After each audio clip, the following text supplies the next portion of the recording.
창세기 6장에는 노아의 시대가 어떠한 죄악된 시대였는가에 대해서 우리에게 잘 말해주고 있고요. 그리고 이제 창세기 7장에 와서는 이제 홍수라고 하는 그런 심판이 이루어지게 되는 것을 구체적으로 지금 이렇게 설명을 하고 있게 됩니다. 그리고 이제 오늘 본문에 있는 말씀은 홍수가 이제 나가기 전 이제 7일 전에 하나님께서 다시 한번 이제 그 노아에게 말씀하시고, 그리고 노아의 식구들과 그리고 이제 각종 모든 짐승들이 이제 방주로 들어가게 하는 이제 그러한 내용에 있는 말씀이 오늘 본문에 있는 그런 내용의 말씀이 되겠습니다. 첫 번째로 하나님께서는 노아에게 너와 온 집이 방주에 들어가라 라고 그렇게 말씀했습니다. 너를 비롯해서 온 집이 방주에 들어가라 했습니다. 창세기 7장 1절에 여호와께서 노아에게 이르시되 너와 내 온 집은 방주로 들어가라. 내가 이 세대에 내 앞에서 의로움을 내가 보았음이니라 라고 그렇게 말씀하고 있습니다. 여기에서 온 집이라고 할 때 온이라는 말은 콜이라는 말인데, 콜이라는 말은 전체를 가리켜서 말하고 있고요. 집이라고 하는 말은 바이트라는 건데 가정이라고도 할 수도 있고 가족이라고도 이렇게 할 수 있어요. 그러니까 노아와 더불어서 노아에게 속하여 있는 모든 그 가족들이 다 이제 방주에 들어가라 그랬어요. 그래서 노아가 있었고 노아의 아내가 있었고 그리고 노아의 세 아들이 있었고 그 세 아들의 며느리가 있었고, 아직은 자녀가 탄생하지는, 손주가 탄생하지는 않은 상황이죠. 그러니까 전부 합쳐서 8명의 식구가 되는 것이고, 아마도 이 8명의 사람이 그동안에 방주를 열심히 지었을 거라고 이렇게 보게 되는 것이죠. 물론 노아가 다른 사람을 시켜서 다른 사람이 도와줘서 방주를 지을 수도 있겠지만은 대체적으로는 이 방주를 짓는 일은 온 가족이 함께 협력했을 것으로 이렇게 보여집니다. 구원의 역사라고 하는 것은 이 구원의 역사는 하나님과 노아의 관계였습니다. 그 자녀들이 노아와 같이 의롭고 흠이 없고 하나님과 동행했다 이런 내용이 없고, 아내에 대해서도 특별히 그 아내의 신앙이 좋았다 이런 내용이 없어요.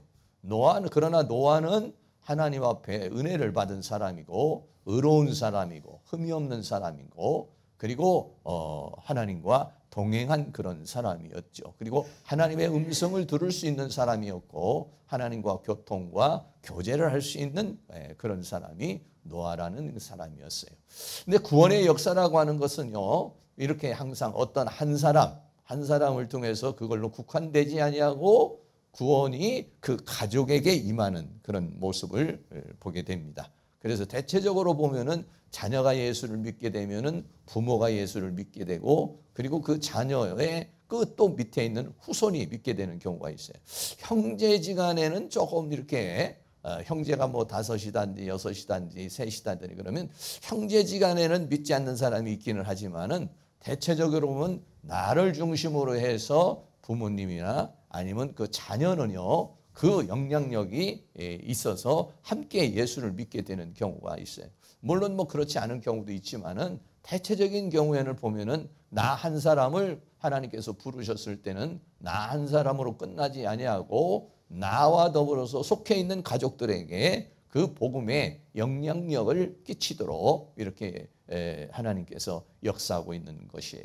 그러니까 어떤 한 사람이 교회에 왔으면은 그 한 사람으로만 끝나지 않고 그 사람의 그러한 영향력이라고 하는 것이 있다는 것을 보게 되죠. 그래서 오늘 이 노아의 시대에서도 노아와 더불어 온 가족이 또 그 집에 속해 있는 모든 사람들이 다 구원을 받게 되는 그러한 은혜의 역사가 있게 되는 모습을 보게 되는 것이죠.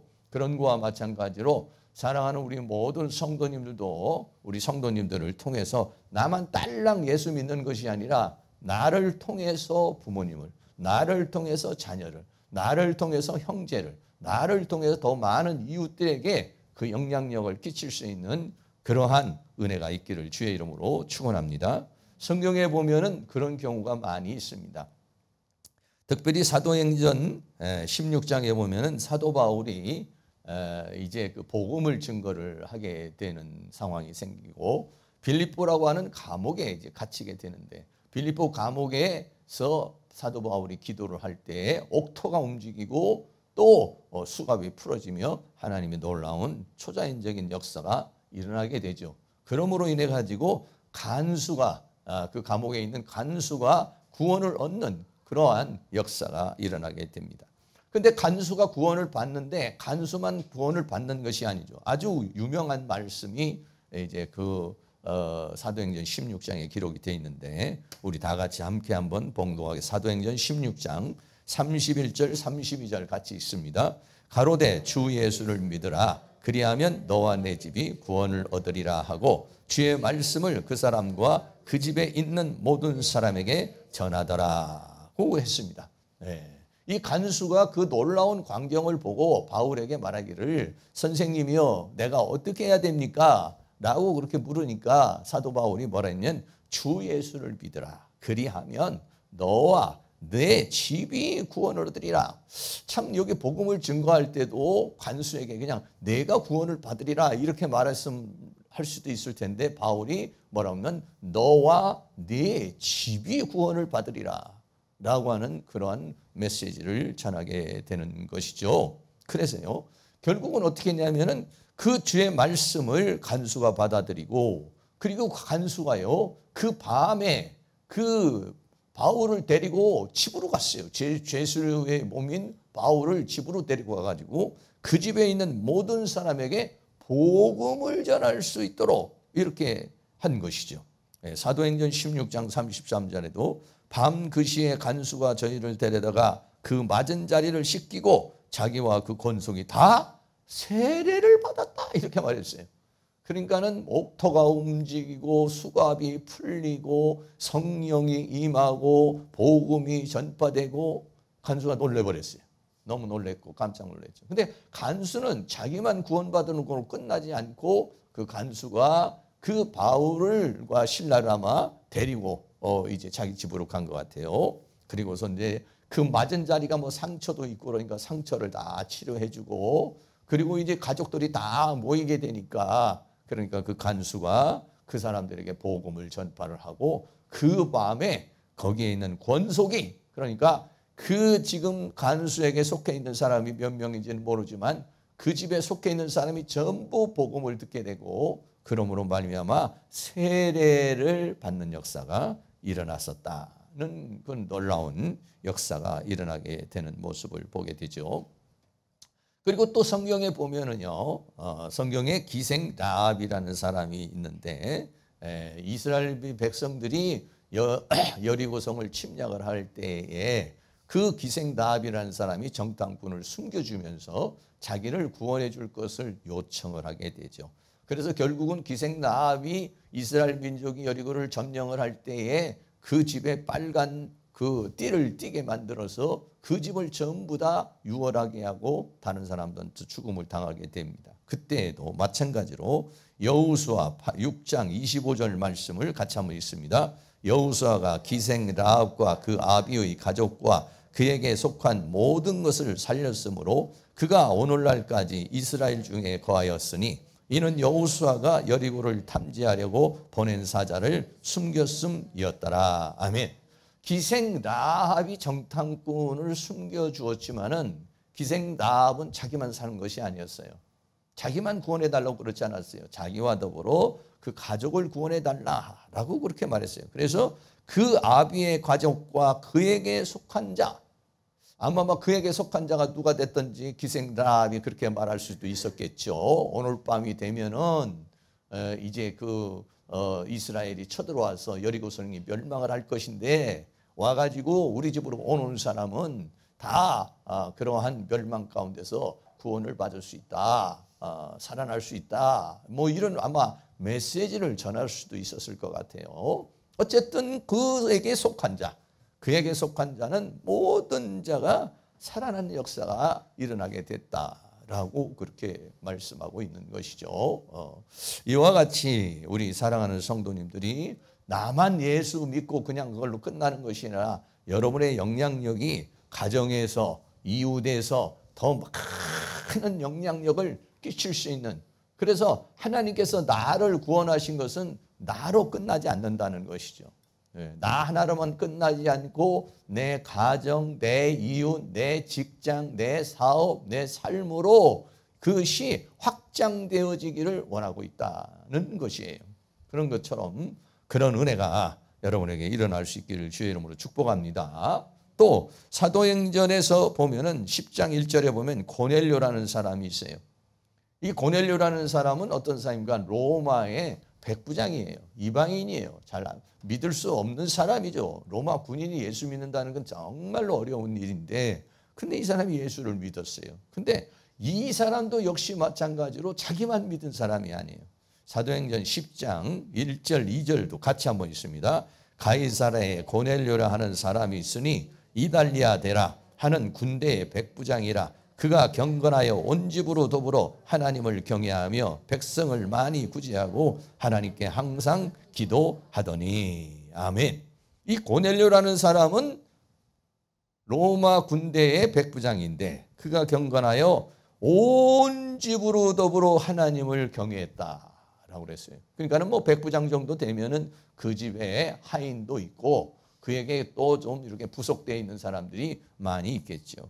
그런데 온 집으로 더불어 하나님을 경외하며, 그래서 고넬료 한 사람을 통해서 한 사람만 구원받은 게 아니라 많은 로마 사람들에게, 그리고 고넬료의 집에 있는 사람은요 축복된 사람이죠. 이 사람들은 전부 다 예수 믿어 구원받게 되는 그런 은혜가 있게 되는 모습을 보게 되는 것이죠. 우리 사랑하는 모든 성도님들, 오늘 우리는 노아 한 사람을 통해서 노아만 구원받지 않았어요. 온 가족이 다 구원을 받고, 성경에는 그런 역사가 우리에게서 많이 있는 모습을 보게 되죠. 간수도 자기만 구원받은 것이 아니라 자기 가족들을, 기생사업도 자기만 살아난 것이 아니라 자기 온 집도, 고넬료도 자기 혼자만 믿은 것이 아니라 온 집으로 더불어 하나님을 경외해요. 그러니까 온 집이 뭐 저절로 됐겠어요. 고넬료가 얼마나 잘 그런 어떤 경건한 모습을 보이고 그 예수 믿는 모습을 보이고 하나님을 믿는 모습을 보였을 때에 거기에 있는 사람들이 그 모습을 보고 그 삶을 보고 예수 믿게 되는 그런 은혜의 역사를 일으키게 되는 모습을 보게 되는 것이죠. 사랑하는 모든 성도님들이, 나면은 내가 예수 믿으면 나 혼자만 끝나는 것이 아니에요. 여러분들의 영향력이 있어야 돼요. 영향력이.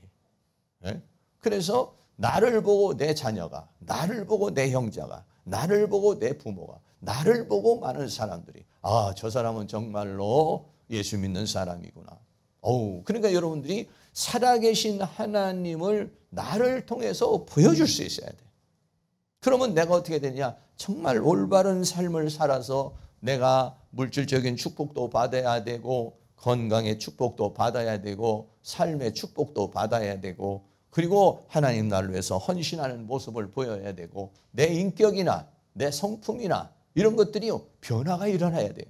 꼭 우리가 어떤 물질적인 축복이나 또는 뭐 사업적인 축복이나 이런 것만이 가족들에게 영향력을 끼치는 것은 아니에요. 그 사람이 변화되는 모습. 야, 예수 믿더니 우리 엄마가 변화되고, 예수 믿더니 우리 아버지가 변화되고, 내가 하나님을 체험한 것은 없지만은 우리 엄마를 봤을 때, 우리 아빠를 봤을 때는 정말 하나님이 살아계시는구나. 네? 이거를 우리들이 뭔가 증거할 수 있어야 된다는 거예요. 그래서 영향력을 끼칠 수 있어야 된다는 거예요. 뭔가 영향력을. 네. 물론 뭐 이것이 하나님의 어떤 전체적인 주권 속에 있는 것이지만은, 그러나 할 수만 있으면 사랑하는 모든 성도들이 그런 큰 영향력을 끼칠 수 있기를 축복합니다. 네. 저도 마찬가지로 저 한 사람 구원을 받아서 저로만 끝났겠습니까? 제가 구원을 받아서 부모님도 예수 믿게 만들고 또 자녀도 예수 믿게 만들고 또 교회 사역을 하면서 많은 사람에게 복음을 전파하고 신학생들 모집을 해서 죄종들 만들어서 배출하게 하고 그래서요 그 파라과이에 있는 그 최영길 선교사님이 저를 보면서 굉장한 자부심을 가져요. 왜냐하면 그분을 통해서 제가 신학을 하게 됐고 그분을 통해서 제가 이제 믿음의 길로 왔기 때문에 그분은 항상 나를 보면은 뭐 굉장히 그런 어떤 뭐랄까 내가 길목사를 이렇게 예수 믿게 만들고 신학을 하게 해서 이런 사역을 교회 사역을 하게 하고 또 이런 신학교회 사역을 하게 하고 이런 사역을 하게 된다는 그 자체에 대해서 그분은 이렇게 뭐 어쩌다가 뭐 몇 년 만에 한 번씩 이렇게 만나기도 하고 또는 뭐 파라과이에서 제가 이렇게 카톡으로 또 연락을 나누고도 하고 있지만은 저에 대해서 굉장한 그런 자부심을 가지고 있어요. 자기가 참 뭐 하나님의 은혜 가운데서 전도를 한 것이지만은 어쨌든 그를 통해서 제가 예수 믿게 된 것이잖아요. 그런 거와 마찬가지로 사랑하는 모든 성도님들이 노아와 같이 많은 쓴 영향력, 특별히 우리 가정에 영향력을 줄 수 있는 아직 믿지 않는 우리 부모님이 있다면 아직 믿지 않는 자녀가 있다면 이게 형제들은 좀 어렵기는 하지만은 이게요 직계는요 굉장한 영향력을 주더라고요 하나님께서. 어떻게 됐든지 간에 여러분들의 영향력이 가정으로만 끝나지 않고 이웃에서로 끝나지 않고 사회로 더 나아가서는 민족으로 세계로 여러분의 영향력을 뻗칠 수 있는 그런 은혜가 있기를 주의 이름으로 축원합니다. 하나님께서 노아에게 말하기를 내가 이 세대 앞에서 너의 의로움을 보았다라고 그렇게 말했어요. 그러니까 노아는 하나님 앞에 인정을 받은 사람. 이 노아의 시대라는 어떤 시대입니까? 폐괴하고 강포하고 부패하고 포악한 세대고 죄악이 관영한 세대고 아주 불의가 아주 확 차서 하나님과는 완전히 끊어져 버린 그런 상태를 가리켜서 말하고 있어요. 그런데 노아의 시대와 같이 마지막 주님이 오실 때도 같다는 거예요. 근데 그 노아의 시대를 어떻게 말하고 있습니까? 마태복음 24장 37절 38절에 노아의 때와 같이 인자의 임함도 그러하리라. 홍수전에 노아가 방주에 들어간 날까지 사람들이 먹고 마시고 장가들고 시집가고 있으면서 그냥 먹고 마시고 장가들고 시집가는 건 뭐냐면 일상생활을 하는 것을 가르쳐서 말하는 것이죠. 이런 일들은 다 일상생활 속에 있는 것이에요. 근데 뭐가 문제냐면 24장 39절 같이 있습니다. 홍수가 나서 저희를 다 멸하기까지 깨닫지 못하였으니 인자의 임함도 이와 같으니라. 지금 홍수가 임했단 말이에요. 그러니까 하나님의 진노, 하나님의 심판이 다가왔는데도 전혀 감각이 없는 거예요. 뭐 그런 경우도 있죠. 내일 내가 죽을지도 모르는데 전혀 감각이 없이 살아가는 사람도 있고 모레 나에게 어느 일이 생각이 드는데요. 전혀 그런 거에 대해서 준비 없이 살아가는 사람도 많은 것처럼 예수님이 오시는데도 전혀 거기에 대해서 깨닫지 못했다는 건 뭐냐? 방주를 짓고 있지 않았다는 거예요. 그런 경각심이 없다는 거예요. 아, 예수님이 오시니까 정신 차려서 깨워서 근신하여 기도해야지. 이 불의한 시대에서 내가 의로운 삶을 살아야지. 내가 열심으로 정말 이 복음을 전해야지. 뭐 이러한 각성된 그런 뭔가 준비된 모습. 그게 무슨 얘기냐면 그거는 하나님과 내가 교통하고 있다는 거예요. 하나님과 내가 어떤 관계가 이루어지고 있다는 거예요. 하나님과 교통이 없는 사람은요, 그런 깨달음이 없어요. 그런 경각심이 없어요. 그런 어떠한 두려움이 없어요. 네. 그런데 하나님과의 관계가 되어져 있는 사람은 어떻게 해요? 오늘날도 많은 사람들은 먹고 마시고 시집가고 장가가고 살고 있지만 그러나 하나님과 교통이 일어나고 있는 사람들, 하나님과의 관계가 일어나는 사람은 그렇게 살지를 못하죠. 먹고 마시고 시집가고 장가가는 것도 중요하지만 더 중요한 것은 뭐냐면 방주를 짓는 거예요. 준비를 하는 거예요. 내 종말의 때도 준비하고 내 영혼의 때도 준비를 하고 하나님의 이 시대적인 역사를 준비하는 거예요.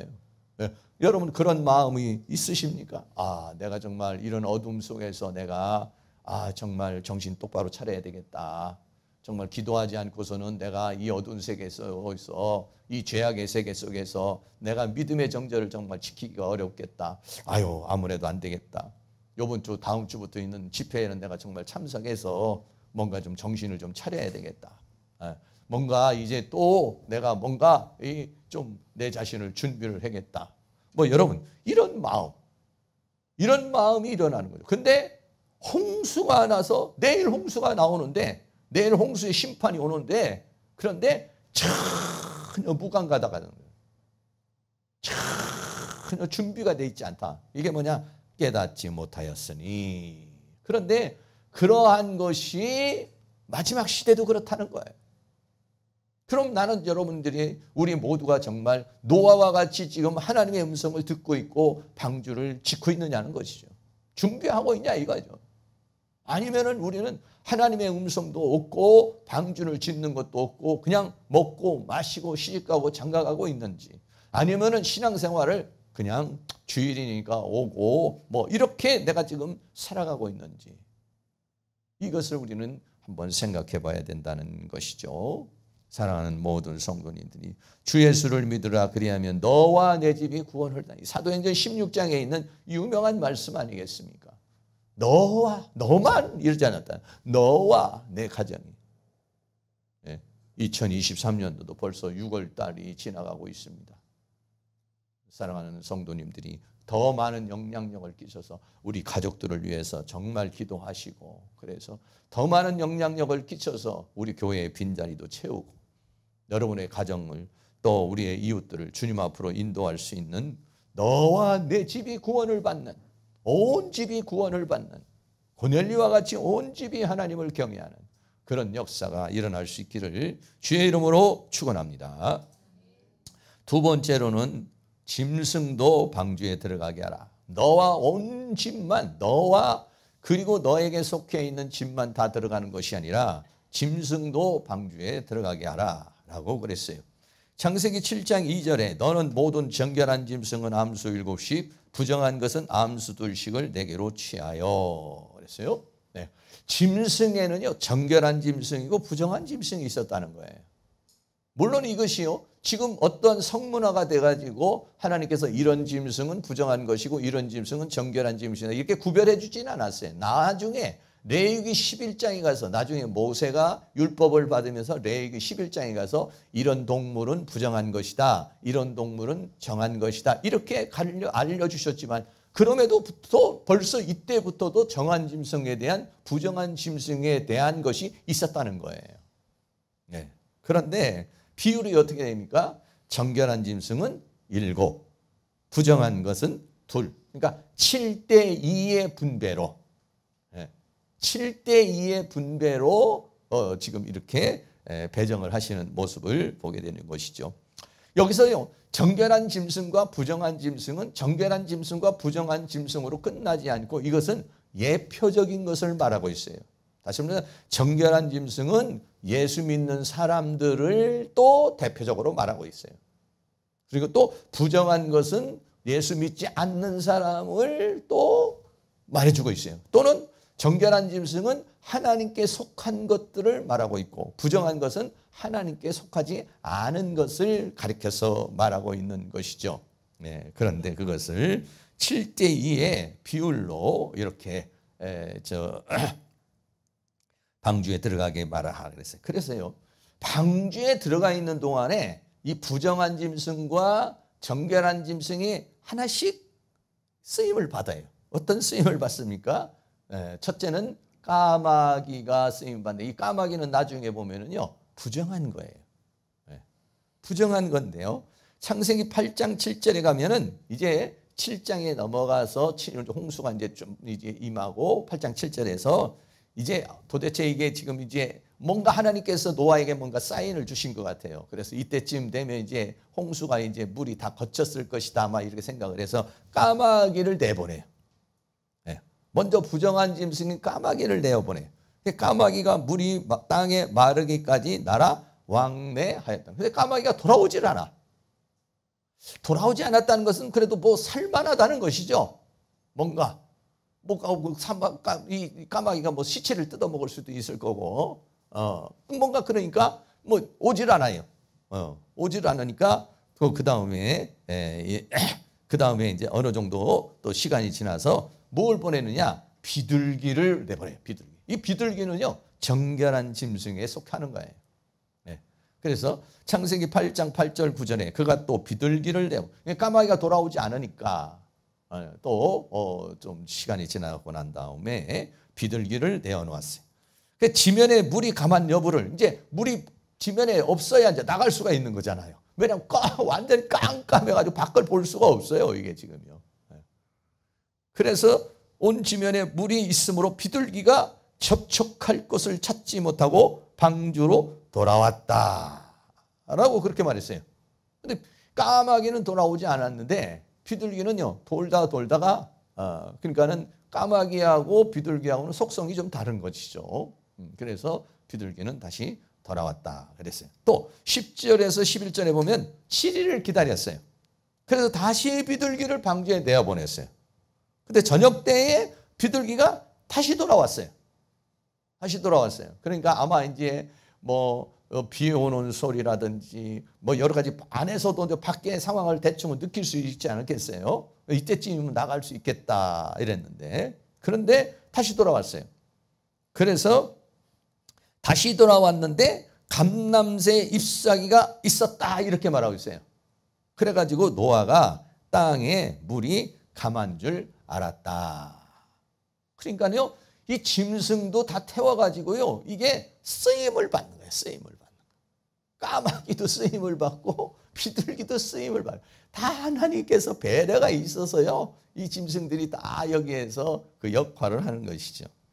그리고 창세기 8장 12절 14절에 보면 또 7일을 기다려. 그러니까 감람새 잎사귀를 물고 왔으니까 이제 거의 다 이제 이게 뭔가 말랐구나 이거를 이제 알았는데, 뭔가 이게 비둘기가 똑똑하죠. 감람새 잎사귀를 또 물고 왔으니까 뭔가 사인을 준 거잖아요. 그래서 7일을 기다려 비둘기를 내어놓음에 다시는 그에게 돌아오지 아니하였더라. 그래서 이제 노아가 이제 비둘기가 살만한, 그래 이제 땅이 다 말랐구나 이렇게 생각을 하고서 방주에서 나오게 되는 그런 모습을 보게 되는 것입니다. 이 세상에는 이렇게 정결한 짐승과 부정한 짐승. 마태복음 13장에 보면 밭에 뭐가 있었느냐면 알곡도 있었고 가라지도 있었다는 것이에요. 이것이요 혼합되어 있어요. 다시 말하면 믿는 사람과 믿지 않는 사람, 하나님께 속한 사람과 하나님께 속하지 않은 사람, 이런 것이 이 세상에는요 분포가 되어 있어요. 빛만이 있는 것이나 빛이 있고 어두움이 있어요. 선도 있고 악도 있어요. 근데 하나님께서는 비율을 7대2의 비율로 이렇게 만들었어요. 그런데 어떤 상황이 생깁니까? 7대2의 정결한 짐승이 7이고 부정한 짐승이 2니까 7대2니까 얼마든지 그 부정한 것을 정결한 것으로 덮을 수 있는 것이잖아요. 근데 이것이요 나중에는 바뀌어버리는 거예요. 바뀌어버려서 어떻게 되느냐 하면은 오히려 부정한 것이 7대, 정결한 것이 2대로 바뀌어버리고, 더 나아가서는 완전히 전부 다 부정한 것으로 바뀌어요. 그러니까 노아의 시대는 뭐냐면 이 모든 세계가 다 부정으로 바뀌었다는 거예요. 그러니까는 빛이 어둠을 몰아내야 되는데 빛이 어둠을 몰아내는 것이 아니라 빛도 어둠에 의해서 어둠에 속해버리고 말았다는 거예요. 그게 노아의 시대는 모든 사람이 육체가 되었고 죄악이 관영한 상태가 되었다라고 하고 그렇게 말씀하고 있는 것이죠. 창세기 7장 3절에 하나님께서 또 이제 공중의 새들인데, 공중의 새도 암수 7씹을 취하여 그 씨를 지면에 유전케 하라. 유전케 하라는 것은 다 살게 하라 이런 말씀입니다. 그리고 창세기 7장 4절에는 이제 마지막 7일이 남았어요. 이제 지금부터 이제 7일이면 내가 40주야를 땅에 비를 내려서 나의 지은 모든 생물을 지면에서 쓸어버리리라. 정말 마지막 이제 그 종말의 마지막 7일의 디데이 날이죠. 그리고 그것이 이제 이 노아가 마지막으로 증거할 수 있는 기회가 될 수 있는 것이고, 노아의 시대에 있는 사람도 마지막 기회가 될 수 있었을 거예요. 제가 생각했을 때는 이제 마지막 하나님께서 7일 후에는 40주 40야를 비를 내린다고 그랬으니까 아마도 노아가 나가서 복음을 전하지 않았을까. 일주일이면은 뭐 아니면 노아가 에이 너네들은 뭐 살려면 살고 죽으려면 죽으라 뭐 이러지는 않았을 것 같아요. 노아는 그 홍수를 확실하게 믿었고 방주를 지었고 그러니까 얼마나 불타는 마음이 있었겠어요. 그래서 나가서 복음을 전하는데도 그 사람들은 받아들이지를 않았다는 거예요. 얼마나 마음이 악독하다는 겁니까? 홍수가 나네요. 홍수는 무슨 홍수가 나? 방주를 아유 이 사람 전부 다 아마 그 당시에 있는 사람들이 전부 다 노아가 정신병자나 아니면 좀 미친 사람이거나 좀 뭔가 문제가 있는 사람이라고 다 생각했을 거예요. 왜? 아니 그 산에다가 방주를 짓고 있고 이제 홍수가 나면서 다 멸절될 건데 이제 방주에 들어가지 않으면 죽는다 해서 막 짐승들도 데려서 집어넣고 뭐 그냥 뭐 식물도 준비를 하고 이런 모습을 볼 때에 아무리 봐도 무슨 홍수의 조짐을 보이지도 않고 아무런 상황이 생기질 않으니까 그러니까는 사람들이 노아를 어떻게 생각했습니까? 그거는 뭐냐면 그들에게 하나님의 은혜와 긍휼이 주어지지 않았다는 것이에요. 얼마나 마음이 강팍했으면 노아가 그렇게 그냥 입으로만 전하는 것이 아니라 아예 방주를 지어서 그 짐승들이 들어가는 모습, 곡식을 준비하는 모습, 그것을 뭐 하루 이틀이 아니라 거의 많은 한 100년 가까이 준비를 한 거죠. 방주를 짓는 기간은 뭐 한 7, 80년 돼도 그것을 준비하는 기간이 벌써 전체가 한 100여 년 정도의 그런 세월 동안에 그것을 했는데도 불구하고 사람들의 뭐 그러니까는 뭐 그렇게 오랫동안 지었으니까 아이고 뭐 홍수가 오기는 뭐라 이렇게 해서 아주 마음이 무뎌졌을 것이라고 생각해요. 그러나 하나님께서는 7일 후면은 40일 40주야를 땅에 비를 낼 것이다 그랬어요. 40일을 갖다가 뭐 하나님께서 홍수를 이틀만 할 수도 있고 3일만 할 수도 있고 50일 동안 할 수도 있는데 왜 하나님께서는 40일이라고 그랬냐면 40일이라는 것이 성경의 의미가 있어요. 그건 뭐냐면 40일은 연단과 고난의 기간을 상징하고 있습니다. 첫 번째로 민수기 44장 33절에 너희 자녀들은 너희 패역한 죄를 지고 너희의 시체가 광야에서 소멸되기까지 40년을 광야에서 유리하는 자가 되리라. 이스라엘 민족이 40년 동안 광야에서 유리했어요. 40일이라는 의미가 그런 사자의 의미가 그런 거죠. 또 모세가요 40년 동안의 광야 생활을 했어요. 사도행전 7장 29절 30절에 모세가 이 말을 인하여 도주하여 미디안 땅에서 나그네 되어 거기서 아들 둘을 낳으니라. 40년이 참에 40년을 광야 생활을 하고 40년이 참에 천사가 나타나고 하나님이 나타나서 소명을 주는 모습을 보죠. 또 40이 쓰여진 것은 뭐냐면 예수님이 40일을 금식기도 하는 모습이에요. 마태복음 4장 1절 2절에 그때 예수께서 성령에 이끌려 마귀에게 시험을 받으러 광야로 가서 40일을 밤낮으로 금식한 후에 줄이신지라 라고 그렇게 말했어요.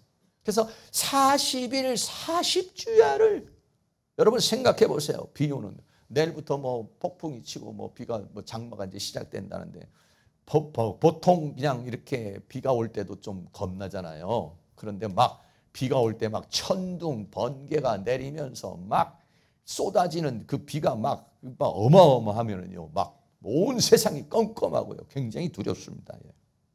네. 그럴 때 죄 지은 사람들은 마음이 좀 뭔가 좀 꺼림이 좀 있죠. 그런데 그런 비가 여러분 40일 40주야가 내린다고 생각해요. 밤낮으로 막 그러니까는 이 방주가 어땠을까? 막 요동을 쳤을 거야, 아마. 이리 꿀렁, 저리 꿀렁, 막, 가다가 어디에 뭐 부딪히기도 했을 거고, 뭐, 엄청난 소용돌이가 있었을 겁니다. 계속해서 비 오는 소리가 우두두, 우두두, 우두두, 우두두 소리가 들리고요. 정말 어떻게 보면은요, 막 문이라도 열고 나가고 싶은 마음이 생기지 않겠어요? 답답하기도 하고. 그 방주에 있는 기간 동안에 얼마나 답답했겠습니까? 40일 40주야의 이 비는 뭐냐면 하나님의 진노를 말하는 거예요.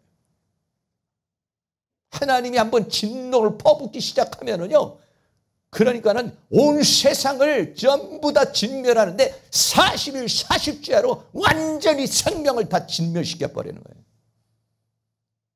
여러분들이 가끔 가다가 아우 하나님 정말 지옥이 있을까 이런 생각을 하는데 지옥은 반드시 있습니다. 하나님의 섭리와 경륜을 봤을 때 하나님은 반드시 그렇게 합니다. 이스라엘의 역사를 봐도 그렇습니다. 하나님께서는 그 죄악을 그대로 두지 않습니다. 아예 나라 전체를 멸망을 시켜버리고 아예 다 전체를 갖다 포로로 잡아가기도 완전히 멸망을 시키고 완전히 멸절시켜버리는 역사가 성경에요 수없이 많이 있습니다. 죄를 지은 자는 완전히 그렇게 몰살시키고 완전히 진노하시고 완전히 징계하시는 것. 40일 40자는 하나님의 진노의 폭발이라고 이렇게 말할 수가 있는 것이죠. 마지막 세 번째로 노아는 다 준행하였다. 너는 방주로 들어가라. 온 집으로 방돌에 들어가라. 또 짐승들을 암수를 전부 다 방주에 들어가게 하라. 새들도 방주에 들어가게 하라. 그리고 7일이면 네가 내가 40일 40주야를 비를 내릴 것이다. 너는 이제는 방주에 들어가서 준비하라. 그런데 세 번째가 가장 중요하죠. 지난번에도 한번 이 말씀이 비슷한 말씀이 있습니다. 노아는 다 준행하였다 그랬어요. 창세기 7장 5절에 노아가 여호와께서 자기에게 명하신 대로 다 준행하였더라. 이 준행하였다는 말이 창세기 6장 22절에도 하나님께서 노아에게 말한 대로 노아가 그와 같이 하되 하나님이 자기에게 명하신 대로 다 준행하였더라. 이 준행하였다는 말이 아싸라는 말이고 이 아싸라는 말은 뭐냐 행했다는 것이에요. 근데 성경에 보면은요 하나님의 사람들은 전부 다 하나님의 말씀을 듣고 그대로 준행을 했다 이렇게 말하고 있어요. 그 중에 한 사람이 누구냐면 모세라는 사람이에요. 하나님께서 모세를 불러서 시내산에 오르게 하고 하나님께서 계명을 주시고 그 다음에 성막을 지으라고 그래서 성막을 지는데도 모세가 하나님께서 모세에게 네가 알아서 적당하게 지어라 이렇게 말하지 않았어요. 전부 다 출애굽기 40장 16절에 모세가 그같이 행하되 곧 여호와께서 자기의 명하신 대로 다 행하였더라. 하나님께서 조각목을 가지고 거기에 금으로 덮여라. 그리고 거기에는 기디를 이렇게 해라. 거기에는 이런 술을 놓아라. 거기에는 어떤 가죽을 덮어 모든 것들을 명하신 대로 다 행하였더라. 그래서요. 출애굽기 40장 19절에는 또 성막 위에 막을 펴고 그 위에 덮개를 덮으니 여호와께서 모세에게 명하신 대로 되니라. 하나님께서 모세에게 명했고 명한 대로 모세가 다 하니까 모세에게 명한 대로 되니라. 하나님은 나에게 명령하시고 내가 그걸 진행함으로 되니라. 이게 돼야 된다는 말이에요. 왜 그러면 하나님의 말씀을 이루기 위해서 우리가 부름을 받았기 때문에 그런 거예요. 우리가 왜 지금 여기서 존재하고 있습니까? 하나님의 뜻을 이루기 위해서 우리는 존재하는 거예요. 그 하나님의 뜻이 뭐냐면 하나님의 말씀인 것이에요. 하나님의 말씀을 이루기 위해서 우리가 부름을 받았어요. 하나님의 말씀을 이루기 위해서 모세를 불렀어요. 하나님의 말씀을 이루기 위해서 노아를 불렀어요. 노아는 어떻게 했어요? 다 준행했어요. 모세는 어떻게 했어요? 다 준행했어요. 사랑하는 모든 성도님들은 어떻게 하고 계십니까? 다 준행하고 있나요? 예수님 자신도 이 세상에 와가지고 예수님이 자기가 살고 싶은 대로 산 게 아니라 예수님은 전부 다 하나님의 말씀을 이루기 위함이라고 그랬어요. 그래서 예수님에 대한 예언의 성취가 쭉 성경에 수없이 나와요. 그 중에 몇 가지만 얘기를 하면은 아들을 낳으니 예수로 하라 그랬어요. 마태복음 21장 22절 같이 한번 읽습니다. 아들을 낳으리니 이름을 예수로 하라. 이는 그가 자기 백성을 저희 죄에서 구원할 자이심이라 하니라. 이 모든 일에 된 것은 주께서 선지자로 하신 말씀을 이루려 하심이라. 말씀을 이루려 하십니다. 이름 하나 짓는 것, 예수라 하라 하는 이름까지도 말씀을 이루려 하십니다. 예수님은 내 이름을 이렇게 줘주세요, 저렇게 줘주세요 이렇게 말한 것도 아니고 예수님에게 부여된 이름 자체도 뭐냐? 말씀을 이루려 하는 것이다. 할렐루야. 오늘 우리들이 자녀의 이름을 지은데도 하다못해 자녀의 이름을 지을 때도 말씀을 이루기 위해서 우리가 어떻게 하냐면 하나님 앞에 기도하고 있는 거죠. 하나님, 이 아이의 이름을 뭐라고 지을까요? 어떻게 지을까요? 이 아이의 인생은 뭘까요? 우리가 기도하는 이유는 뭐냐면 하나님의 뜻을 이루고 하나님의 말씀을 이루기 위한 것이 되어야 될 줄로 믿습니다. 예수님께서 나사렛 예수로 불림을 받게 된 것도 역시 말씀을 이루려는 것이다 그랬습니다. 마태복음 2장 23절도 같이 있습니다. 나사렛이란 동네에 와서 사니 이는 선지자로 하신 말씀에 나사렛 사람이라 칭하니라 하심을 이루려 함이러라. 예수님이 애굽으로 피신을 갔다가 나사렛에 베들레헴으로 가지 않고 고향인 베들레헴으로 가지 않고 나사렛이라는 동네에 살게 됐는데 이것도 하나님의 말씀 나사렛 사람이라 칭하리라 하심을 이루려 하심이라. 할렐루야. 또 한 가지만 더 말씀드립니다. 예수님께서 십자가에 못 박혀 죽으실 때 예수님이 미리 이미 죽으신 걸로 알고 다리를 꺾지 않은 것도 역시 말씀을 이루려는 것이라고 그랬어요. 요한복음 19장 34절과 36절을 같이 있습니다. 그중 한 군병이 창으로 옆구리를 찌르니 곧 피와 물이 나오더라. 이 일이 이룬 것은 그 뼈가 하나도 꺾이지 아니라 한 성경을 응하게 하려 함이라. 예수님이 탄생해서 이름을 지은 것도 나사렛에서 산 것도 그 살아가는 모든 과정도 뭐냐? 하나님의 말씀을 이루려는 것이요. 십자가에 못 박혀 죽으시는 그 자체도 하나님의 말씀을 이루려는 것이다 이런 거예요. 사랑하는 성도님들은 내가 지금 살고 있는 것이 하나님의 말씀을 이루려는 것이라는 것을 여러분이 믿고 그리고 그 말씀을 이루기 위해서 살고 있습니까? 아니면 그냥 되는 대로 지금 살아가고 있습니까? 내가 지금 살아가는 그 자체는 하나님의 말씀을 이루려는 것이고 하나님의 뜻을 이루려는 것입니다. 그거를 내가 인정을 하든지 인정하지 않든지 하나님의 뜻을 이루기 위해서 우리를 끌고 가는 거예요. 어떤 사람은 그것을 바라보고 인정하고 적극적인 자세로 주님의 뜻을 나에게 이루시옵소서 하고 가는 사람이 있고 어떤 사람은 주님의 뜻을 막 거역하고 불평하고 아니 왜 하나님 나를 이렇게 끌고 가며 하나님 왜 나 이렇게 인도합니까? 불평하면서 가는 사람이 있고 그렇습니다. 성경에서 하나님의 말씀대로 살아간 사람 중에 한 사람이 누구냐면 마리아라는 사람이에요. 이 마리아에게 하나님께서 천사가 나타나서 성령으로 잉태될 것을 이야기를 하는 부분이 나옵니다. 누가복음 1장 35절에 천사가 대답하여 가로되 성령이 내게 임하시고 지극히 높으신 이의 능력이 너를 덮으리니 이름으로 나실 바 거룩한 자는 하나님의 아들이라 일컬으리라. 마리아는 어떤 사람이야? 처녀예요. 근데 네가 잉태를 할 것이라는 거예요. 아니 그런 일을 그러면 나 인생을 어떻게 하라는 겁니까? 나는 잠깐 시집도 못 가고 또 버림받고 잘못하면 돌멩이에 맞아 죽을 수도 있는 것인데 이거는 받아들이기 어려운 거예요. 내 인생을 다 포기해야 되는 거예요. 잘못하면 죽음도 각오해야 되는 거예요. 버림을 다 각오해야 되는 거예요. 그런데 마리아가 이렇게 말합니다. 누가복음 1장 37절 38절 같이 있습니다. 대저 하나님의 모든 말씀을 능치 못하심이 없느니라. 마리아가 가로되 주의 계집종이오니 말씀대로 내게 이루어지이다 하며 천사가 떠나가니라. 도저히 받아들일 수 없는 거예요. 나는 그런 인생을 살고 싶지 않아요. 나는 잘못하다가 그렇게 되고 싶지 않아요. 그런데도 천사가 나타나서 하나님이 명령을 하시니까 네가 성령으로 잉태될 것이고 그 성령으로 잉태된 자는 이렇게 하나님의 아들이라 일컬음을 받을 것이라는 그 계시를 받아들이고 말씀대로 주의 계집종이오니 하나님의 종이니까 말씀대로 이루어지다 라고 이렇게 말하는 순종하는 사람이 있었기 때문에 하나님의 뜻을 이룰 수가 있었던 거예요. 사랑하는 모든 성도 그런 은혜가 있기를 주의 이름으로 축복합니다. 사도 바울도 이렇게 고백을 했습니다. 골로새서 1장 25절에 내가 교회의 일꾼 된 것은 하나님이 너희를 위하여 내게 주신 경륜을 따라 하나님의 말씀을 이루려 함이니라. 사도 바울이 사도가 돼가지고 그런 사역을 한 모든 것도 뭐냐면 하나님의 말씀을 이루려 함이라 라고 그렇게 말씀하고 있는 것이죠. 사랑하는 모든 성도들은 어떻습니까?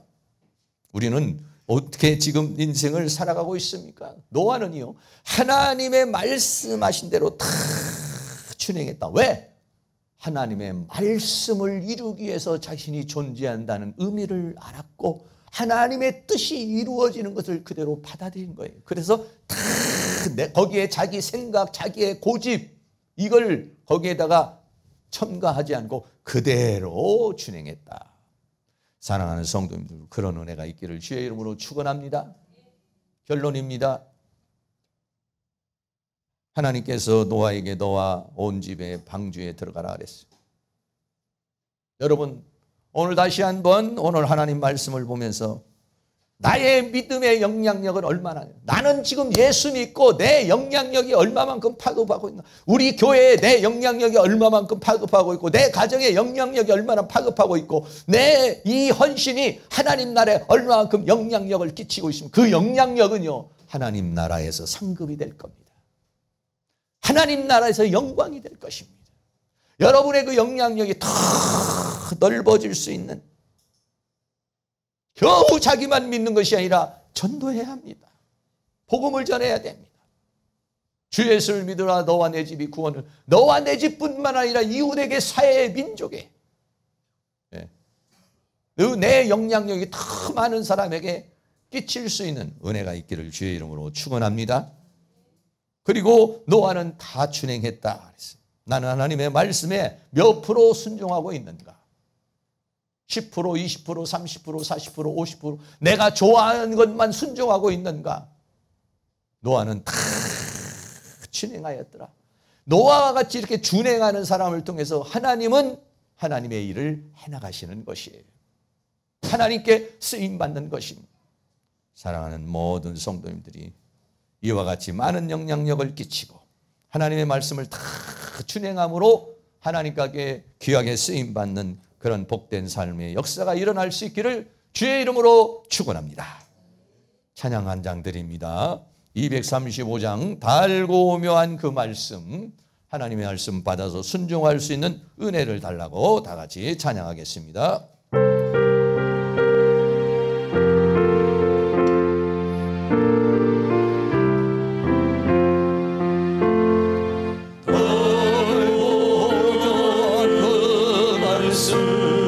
생명의 말씀은 귀한 그 말씀 진실로 생명의 말씀이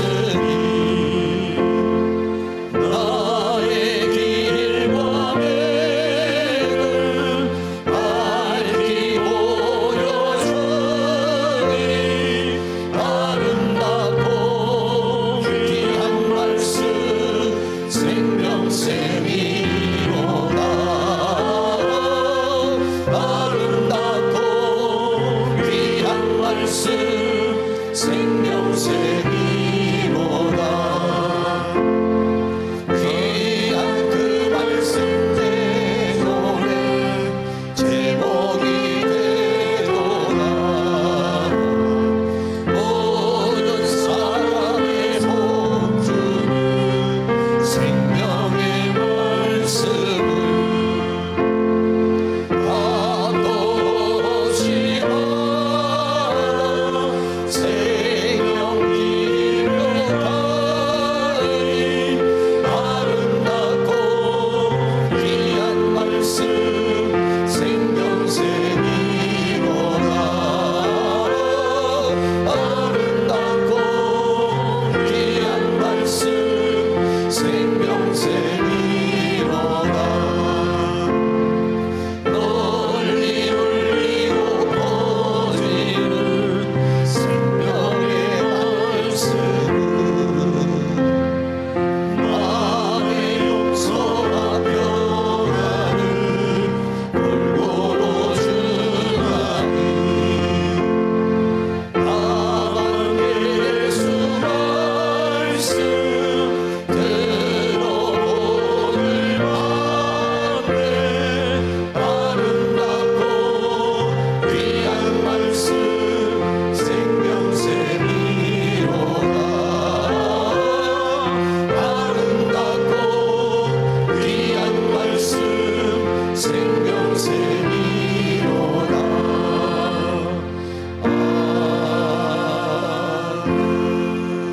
이 시간 동성으로 한번 기도하겠습니다.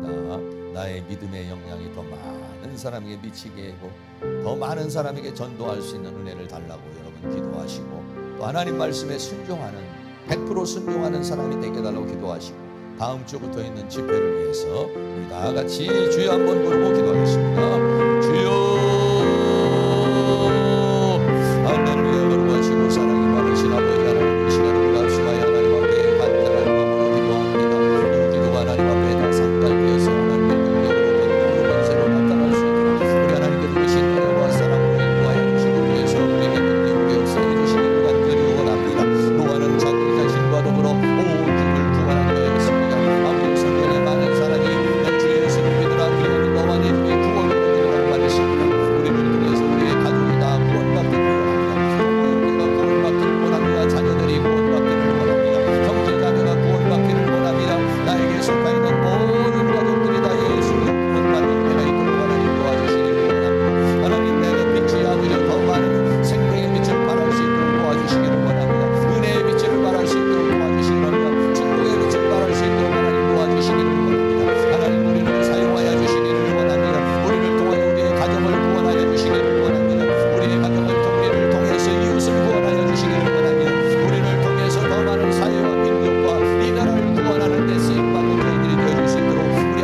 은혜를 증거할 수 있는 저희들이 될 것을, 나를 통해서 더 많은 사람이 주님 앞으로 돌아오는 은혜의 역사가 일어날 수 있도록 도와주시기를 바랍니다. 또 하나님의 말씀에 100% 순종할 수 있는 저희들이 되기를 바랍니다. 또한 하나님의 말씀에 다 준행하였다고 말했으니 오늘 우리도 아버지 하나님의 말씀에 준행하는 저희들이 되기를 바랍니다. 하나님의 말씀을 100% 순종하는 저희들이 되기를 바랍니다. 하나님의 말씀에 100% 믿고 따르는 저희들이 되어질 수 있도록 우리 하나님께서 은혜와 사랑으로 인도하여 주시기를 원합니다. 하나님의 말씀을 이루시기를 원합니다. 주님의 뜻을 이루시기를 원합니다. 뜻이 하늘에서 이루어진 것 같이 땅에서 이루어지기를 원합니다. 이 교회에서 이루어지기를 원합니다. 우리들에게서 이루어지기를 원합니다. 우리의 가정을 통해서 이루어지기를 원합니다. 우리의 삶을 통해서 이루어지기를 원합니다. 주여 주님의 뜻을 이루시옵소서. 주여 주님의 나라를 이루어 주시옵소서. 주님의 말씀이 이루어지기를 원합니다. 주님의 뜻이 이루어지기를 원합니다. 주여 나를 사용하여 주시옵시고 주여 나를 통해서 하나님의 뜻을 이루시옵시고 하나님의 역사를 이루시기를 간절히 원합니다. 다음 주부터 있는 아버지의 영적 돌파와 치유 집회를 축복하여 주시기를 원합니다. 이 집회를 통해서 많은 영혼들이 주님 앞에 나오기를 원합니다.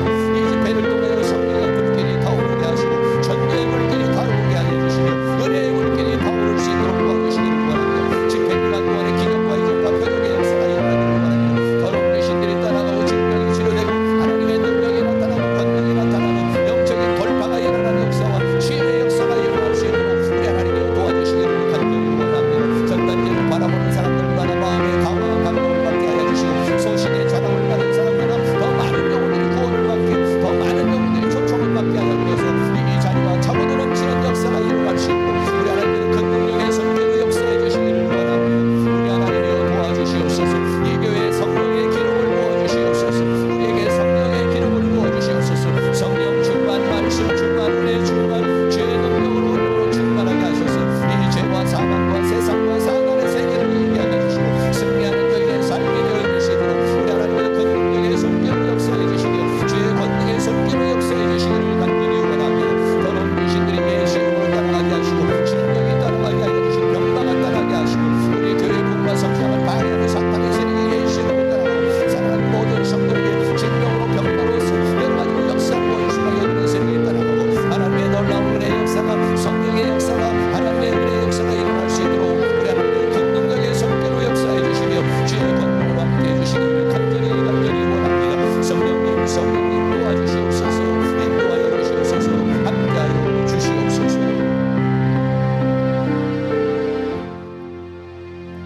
사랑과 은혜가 많으신 아버지, 주 예수를 믿으라. 그리하면 너와 내 집이 구원을 받으리라고 사도 바울이 말했습니다. 노아는 자신과 더불어 자기의 온 집의 식구를 구원하였습니다.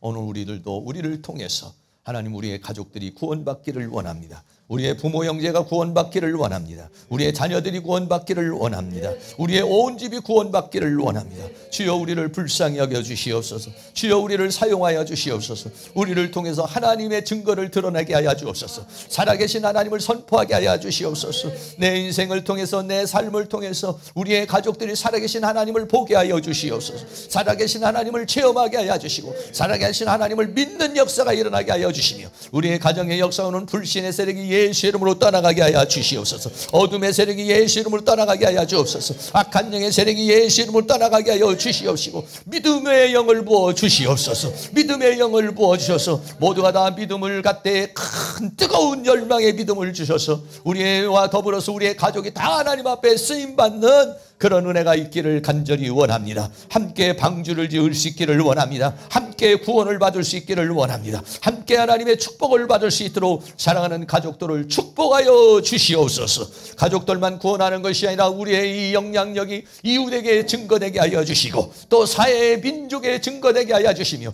더 많은 영혼들에게 하나님의 복음을 전하는 그런 쓰임받는 저희들이 되게 하여 주시옵시고 모세가 하나님의 말씀을 준행한 것처럼 우리도 하나님의 말씀에 100% 준행하기를 원합니다. 주님의 뜻이 이루어지기를 원합니다. 말씀대로 되어지기를 원합니다. 하나님의 뜻대로 살기를 원합니다. 주님의 말씀을 이루시옵소서. 주님의 뜻을 이루시옵소서. 주님의 역사를 이루시는 그런 쓰임받는 저희들이 되기를 원합니다. 다음 주부터 있는 영적 돌파와 치유 집회를 통해서 우리 교회에 성령의 불길이 타오르게 하여 주옵소서. 전도의 불길이 타오르게 하여 주옵소서. 부흥의 불길이 타오르게 하여 주시옵소서. 우리 사랑하는 성도들의 믿음의 불길이 타오르게 하여 주시며 하나님의 은혜의 불길이 타오를 수 있도록 은혜를 베풀어 주시기를 간절히 원합니다. 더 많은 영혼들을 하나님께서 불러 모아주셔서 이 자리가 빈자리가 없도록 다 채워지는 역사가 일어나게 하여 주시며 더러운 귀신들이 떠나가고 질병이 치료되게 하시고 하나님의 능력이 나타나고 하나님의 권능이 나타나고 권세가 나타나고 성령의 불길이 바람처럼 불처럼 생수처럼 기름처럼 역사가 일어나는